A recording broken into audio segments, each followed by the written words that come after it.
Hinugis naman ng mga otoridad ng isang jail officer na nadawit naman sa away sa videoke. Dalawa po ang sugatan nang mauwi naman ang away sa pagpapaputok ng baril. Balitang hatid ni Bernadette Reyes.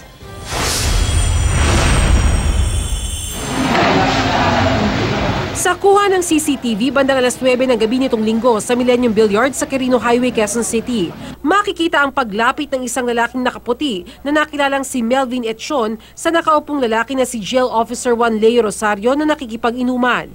Napag-alamang humihingi ng dispensa si Etchon sa jail officer dahil imbis na ibigay ang mikropono sa grupo ni Rosario, sinolo nila ang pagkanta sa videoke. Maya-maya makikitang lumapit rin ang nakaitim na lalaki at kasamahan ni Etchon na si Ruel Ocampo.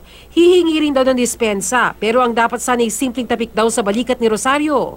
Hindi naman niya intention na masampal yung JO1 Leo Rosario.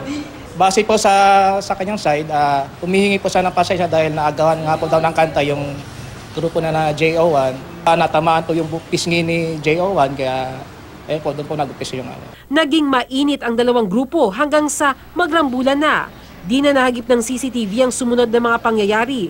Pero nagkaagawan daw ng baril sina Ocampo at Rosario. Habang inaaga po yung baril, aksidente po nakalabit po yung gatilyo po ng ayun po tumama po ron sa kaya bumanda po ron sa pader kaya tumama po doon sa kasama niya.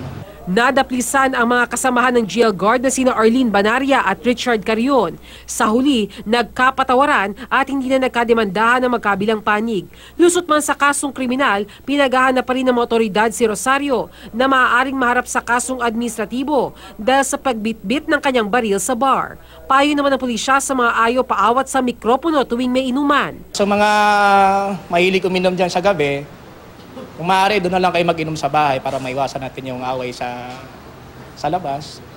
Bernadette Reyes, GMA News.